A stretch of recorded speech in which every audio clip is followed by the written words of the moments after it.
Fernando Paulsen y nuestros panelistas e invitados son una combinación clave por la 92.9 FM. La clave me escucha. Empieza tu día con toda la energía natural de Marley Coffee, un café de grano orgánico molido al instante con leche descremada. Prueba el sabor de Marley Coffee en sus 12 exquisitas y variadas mezclas que te esperan para recargar tu día. Con Marley Coffee disfruta tu día con toda la onda.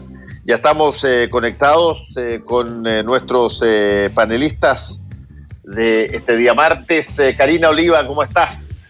Muy buenos días, muy bien. ¿Cómo estás tú, Fernando? Y yo, muy bien, gracias. Y Óscar Rementería, ¿cómo estás, Óscar? Don Fernando, Karina, muy buenos días, muy bien, pues muy contento de retomar el panel porque por temas laborales tuve que faltarlo creo que las 2 últimas semanas, pero ya estoy acá, así que nos vuelven a llegar los auspiciadores, nos vamos a llenar de nuevo, así que no se preocupen. Te extraño. Oye, bueno, a ver, veamos algunas cosas que han pasado que son interesantes.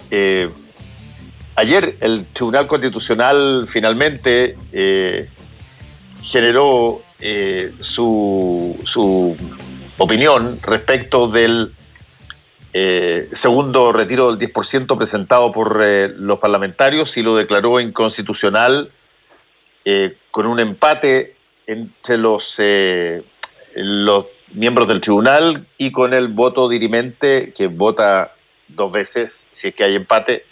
La presidenta del tribunal, María Luisa Abraham. ¿Cómo vieron eso, Karina?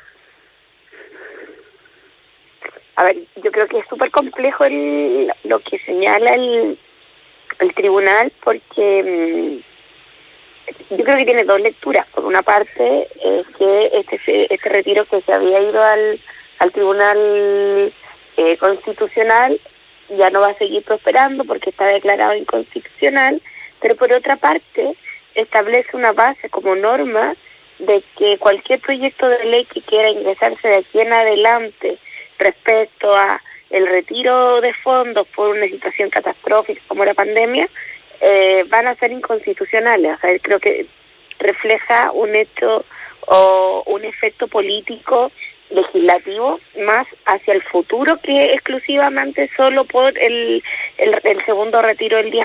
Entonces creo que ahí hay algo que lo leía en distintos diarios, lo veía en distintos comentarios también, el hecho de cómo el tribunal empieza a tomar el cariz de ser en definitiva una tercera cámara y que eso complica entre el rol con el Congreso, con el Parlamento. ¿Sí, tú, Óscar? Mira, yo creo que hay que analizar lo de este fallo desde varios puntos de vista. Primero, tiene que salir la sentencia todavía, que no ha salido en términos... claro. El fallo mismo no estaba las personas justificado. que nos están escuchando entiendan más o menos. Una de las funciones del Tribunal Constitucional es precisamente que algunas leyes no sean anticonstitucionales. ¿Y qué quiere decir eso? Que no sean contrarias a lo que dictamina nuestra actual Constitución. Uno de los argumentos que utilizó ahora el Tribunal Constitucional es que, según la misma Constitución, aquellas leyes relacionadas con la previsión social, con las pensiones, qué sé yo, son de exclusividad del presidente de la República. ¿Qué quiere decir eso? Que solamente el presidente puede enviar proyectos de ley relacionados con esa materia. Había un vacío en relación a que se estaban permitiendo este tipo de modificaciones vía proyectos de ley de los parlamentarios y no necesariamente del presidente, y lo que hace el tribunal es zanjar y decir, no, esta es una atribución exclusiva del presidente, ningún parlamentario puede presentar un proyecto en este tipo de materia. Así a grosso modo, fíjate, para que las personas que nos están escuchando lo entiendan. Eso por un lado, que es el rol que debería cumplir el Tribunal Constitucional, claro, porque las leyes no sean inconstitucionales, eso me parece que es la razón de ser del tribunal.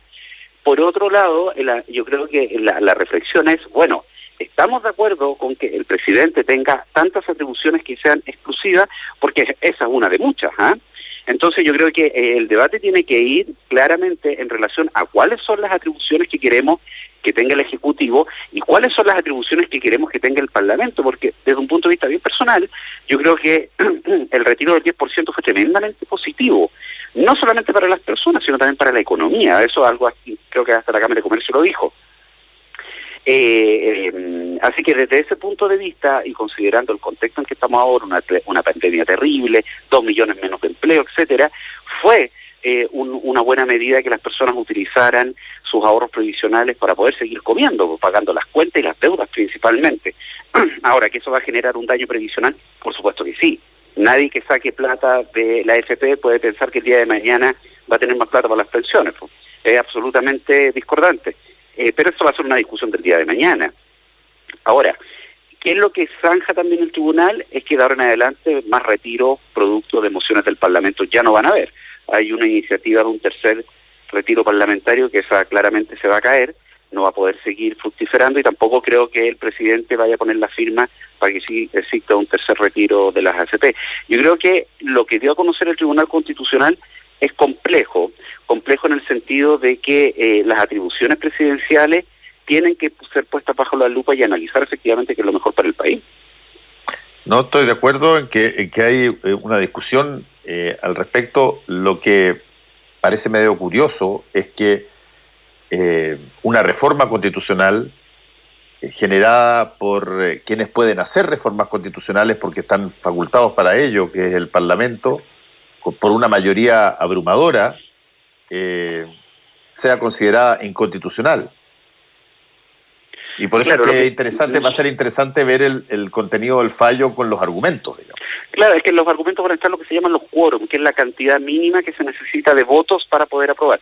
Independientemente que fue abrumadora, porque incluso hasta parlamentarios de la derecha votaron a favor del 10%, se habían prefijado unos quórum en el texto, un tema más técnico diría yo. Pero por otro lado, si uno realmente quiere que el Parlamento tenga esa posibilidad de hacer esta reforma, bueno, en vez de hacer reformas transitorias constitucionales, que es lo que se ha hecho con el 10%, podrían hacer reformas mucho más permanentes, antes de una nueva constitución, en relación a limitar ciertas atribuciones del presidente de la República, que probablemente, del presidente o de la presidenta, porque estamos hablando de la institución, que probablemente no es necesario que las tenga tan exclusivamente hablando, entre ellas la posibilidad de hacer cambios al sistema de pensiones. Sí, pero yo creo que se mezclan en términos como de la normativa y la discusión constitucional, porque al final el fallo del tribunal lo que hace es que la discusión esté centrada en cuáles son las atribuciones constitucionales tanto de este órgano y esta institución como el TC, pero también como del Parlamento y como también del presidente, entonces, o de la Presidencia de la República, porque la reforma que existe al sistema de pensión, de la que el presidente en el primer retiro no quiso llevarla al tribunal calificador, entre los argumentos que estaban que eran reformas constitucionales al sistema de pensiones, pero que no eran definitivas, sino que eran reformas transitorias. Ese era parte de uno de los argumentos. Yo creo que acá el factor más importante que tiene que ver el fallo, yo creo que más bien el tribunal calificador, más que por norma, este último tiempo ha fallado más bien por políticamente. El Tribunal Constitucional. Sí, porque acá hay otro fenómeno, o sea, ¿cuánto se está cuestionando de tomar a la chacota el retiro del 10% cuando ya a una gran mayoría de pensionados, de trabajadores que están con cotizaciones, sus rentas previsionales cayeron hasta más profundo del infinito, es decir, que ya no tienen fondo, o sea, en el segundo fondo ya se quedaban sin ningún fondo. Ya hubo un tercer fondo que suena súper como ya el cliché, también se estaba ingresando al proyecto de ley, ni siquiera anunciado por la diputada, sino que por su marido.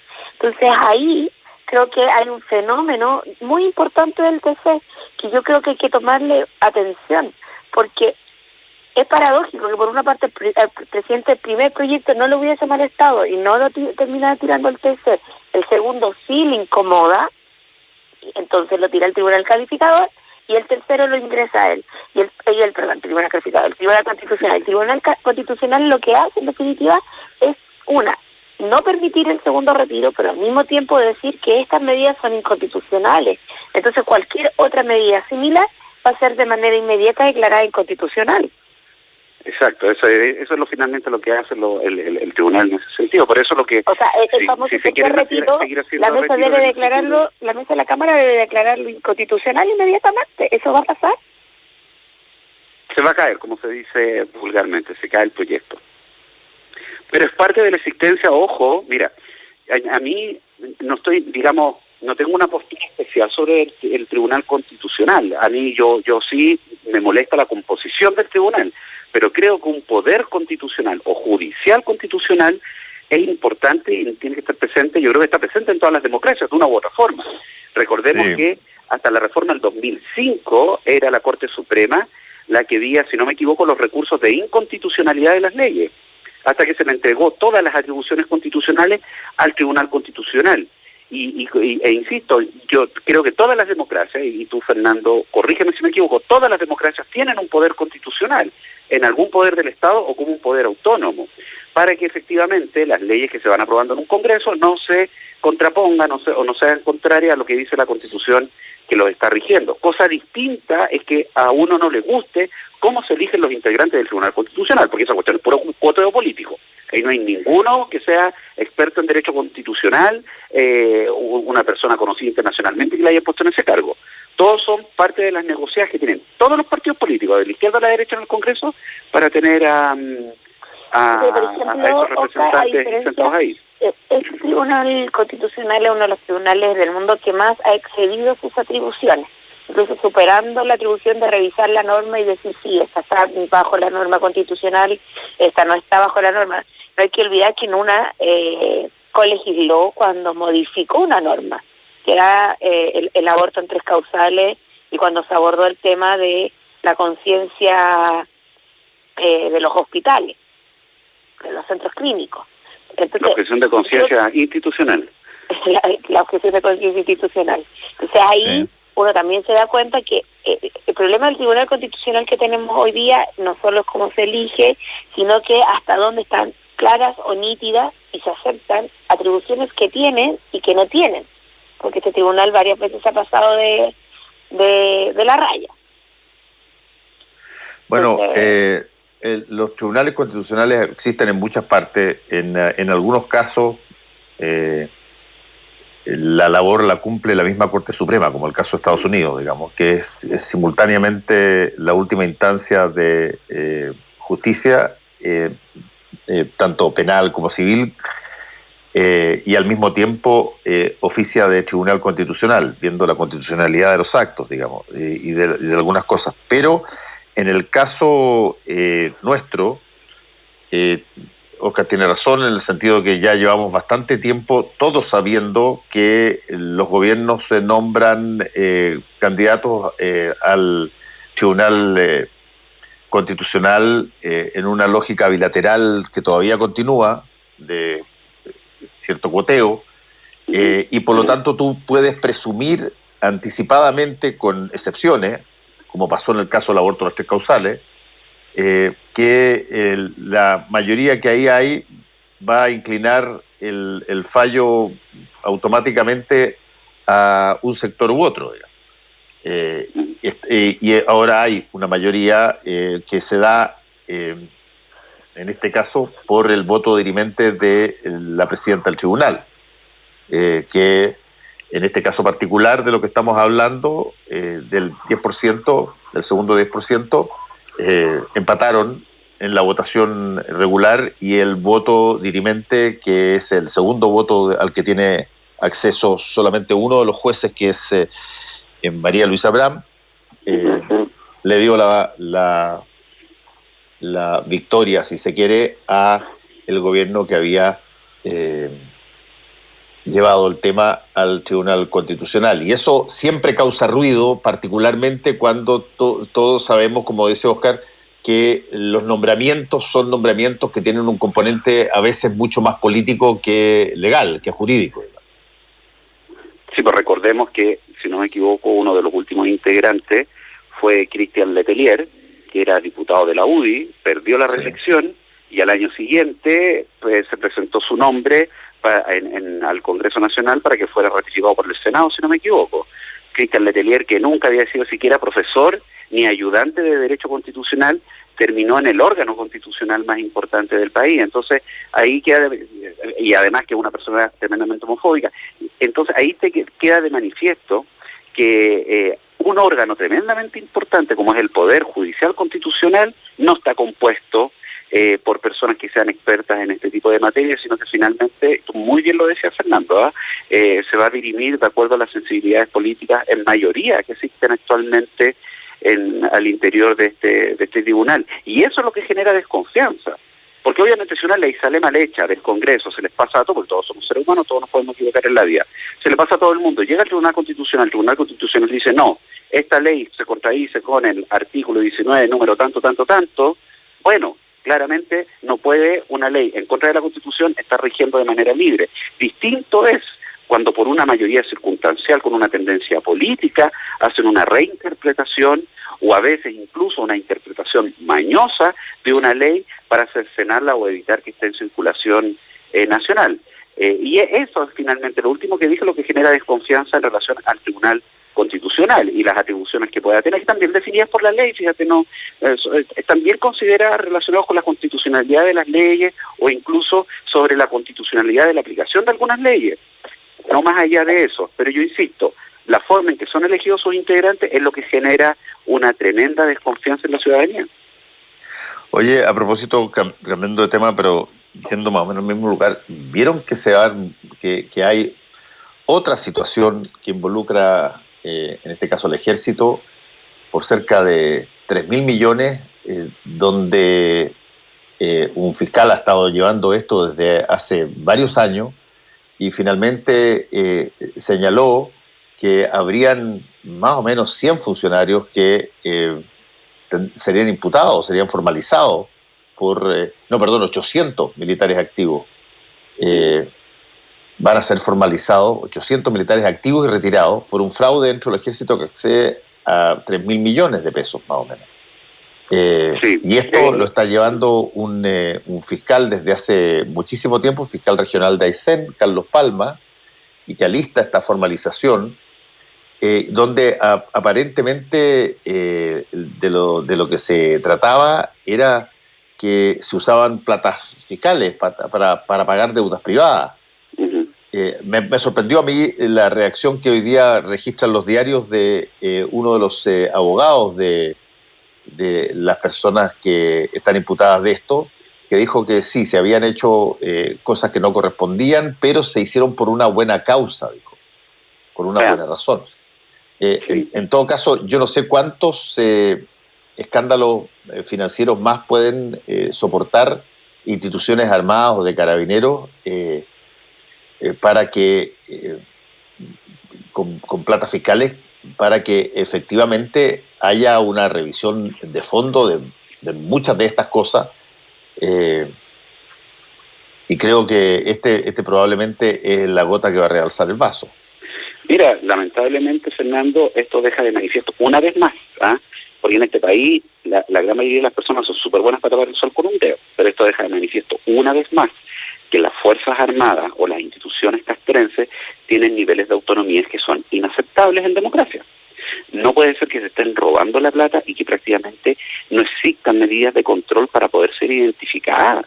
Porque aquí estamos hablando de estos 800 militares que van a ser formalizados, estuvieron años sacando plata para poder hacer pagos personales. Y lo más seguro que va a salir alguna autoridad del ejército diciendo que esto es un hecho aislado, y ya llevamos como el hecho aislado número 3.430.000. Entonces, cuando no se quieren reconocer de que aquí existe una cultura sistemática para defraudar al gobierno en el ejército o en carabineros y se hacen pasar por hechos aislados, no se tiene conciencia de los cambios estructurales que hay que hacer. Yo te voy a dar un ejemplo bien cortito. En las instituciones militares existe la justicia militar y todas situaciones que suceden, por ejemplo, una golpiza entre dos militares, termina viéndose en la justicia militar. Pero al igual que en las ramas generales del ejército, en la justicia militar hay grados, hay tenientes, hay coroneles, hay generales. Entonces aquí se produce un problema sobre las lealtades de los rangos o el respeto a la jerarquía, cuando por ejemplo tenemos a un teniente que está juzgando a un coronel. ¿Quién puede dar garantías de que efectivamente ese teniente va a juzgar de manera objetiva al coronel o finalmente va a retroceder ante las amenazas o las presiones? Nadie lo puede hacer. porque lamentablemente en Chile no hay instituciones, ni siquiera al interior de las Fuerzas Armadas, que tengan la autonomía suficiente para evitar las presiones y la corrupción. Cuando se roba plata, cuando se oculta información, cuando se cede ante las presiones de la jerarquía, eso es corrupción desde todo punto de vista. Lamentablemente aquí todavía levantamos la alfombra y tiramos toda la mugre debajo de la alfombra para que pase piolita.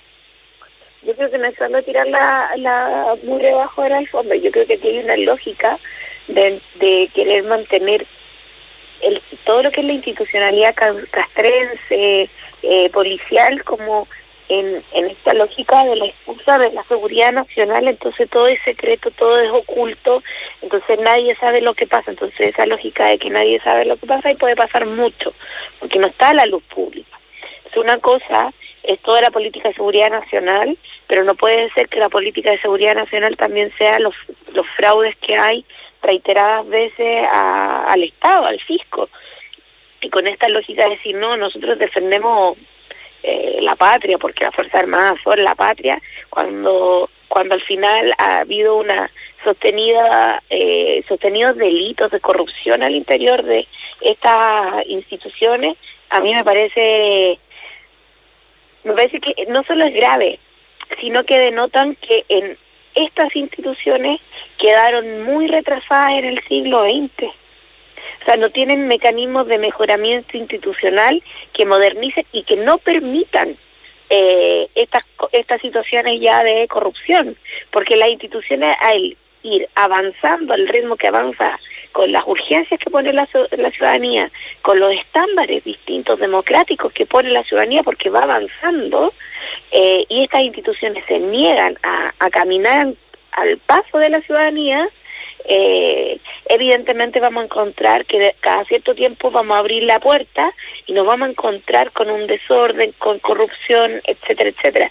A mí cuando me hablan de lo que pasa en corrupción con las Fuerzas Armadas, con Carabineros, se me viene una frase de Charly García, que dice, si yo soy la patria, entonces soy extranjero, porque en realidad viven ocupando esta idea del patriotismo y este ocultismo por el patriotismo, pero al final es corrupción. Y eso yo creo que también requiere una reforma profunda a estas instituciones y un cambio de medida, de mirada y perspectiva de cómo tienen que funcionar instituciones que velan por la seguridad nacional, pero que los principios democráticos no pueden quedar por fuera, y entre esos principios democráticos tienen que ser desde los derechos humanos hasta la transparencia y la probidad de quienes la lideran y de quienes son parte también de ella. Pero la pregunta aquí, ¿existe voluntad? O sea, la pregunta amplia, no para este panel, sino amplia. ¿Existe voluntad de hacer cambios en las policías, hacer cambios en las Fuerzas Armadas? Porque, ojo, la modernización de las instituciones, y lo hemos hablado en el panel en esa época, cuando no había pandemia, ahí en persona, en que también pasa por aumentar recursos. O sea, no puede ser que un policía que arriesga la vida todos los días, a cada rato, esté ganando recién graduado, recién salido de la escuela, 500 lucas. Es una cuestión, o sea, un cajero de un banco gana más y se arriesga menos.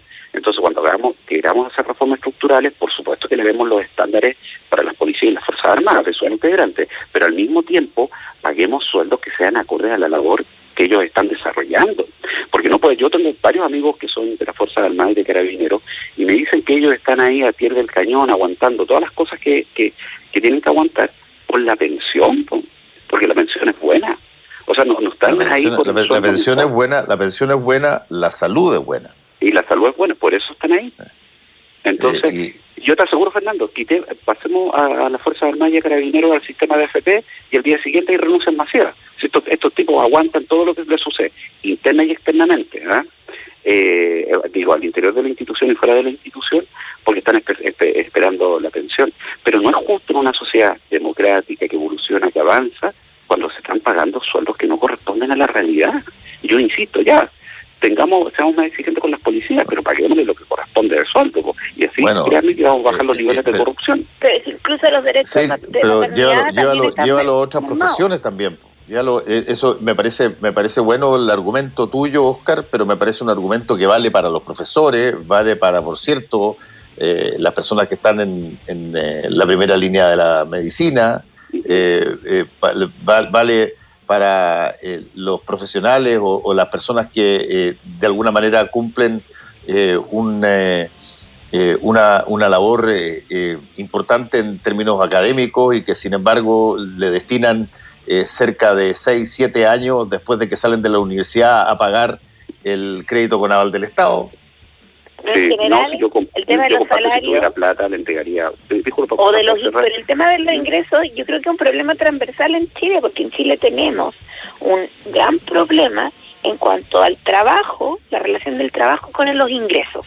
Eso quedó en evidencia, la cantidad de personas que gana por debajo de los 400.000 pesos, que eso permite que familias por persona per cápita estén bajo la línea de la pobreza.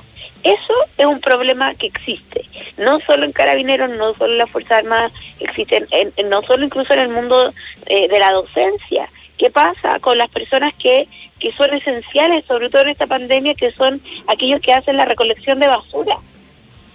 O vamos a decir que esas personas pero tienen Karina, un sueldo acorde a su rol y su pero lamentablemente en este país, desde la izquierda hasta la derecha, se hacen los lesos con eso. Y te voy a dar un ejemplo. La discusión pública de años para que los parlamentarios se bajen el sueldo. Como si bajando el sueldo a los parlamentarios solucionábamos los problemas de Chile. Nadie planteó la discusión de un sueldo mínimo en base a estudios técnicos. Nadie. Yo pregunto hoy en día, ¿cuánta plata? Por el impuesto a los super ricos. No, es que no confundamos las cosas. No confundamos. Poniendo el impuesto a los super ricos, Oscar, se van a recaudar cierra luego porque tenemos que... Sí. Voy a dejar la pregunta abierta para el próximo panel, a lo mejor. ¿Cuánto es lo que realmente mínimo tiene que ganar una persona, por ejemplo, para vivir en Santiago? No lo que yo pienso, no lo que yo siento. Técnicamente, ¿existe un estudio de cuánto tiene que ganar en el mínimo? Sí, existe, lo hizo el INE, alrededor de un millón de pesos. La respuesta es sí, existen. Sí, ¿cuál? ¿Dónde? No, hay. Fundación Sol lo ha hecho varias veces. También creo que hay otros centros de estudio que también han hecho el estudio de básicamente lo que se necesitaría mínimamente. Sí, además que el problema es que esas cosas cuando se plantean nunca pueden ser posibles porque alteraría, según lo que se dice, una dinámica económica que está regida de otra manera. Sí, claro. Pero bueno, ya, cabros, sigamos conversando la próxima semana y no se pierdan. Chao. Listo, besos y abrazos. Chao. Volvemos con Combinación Clave. La clave me escucha.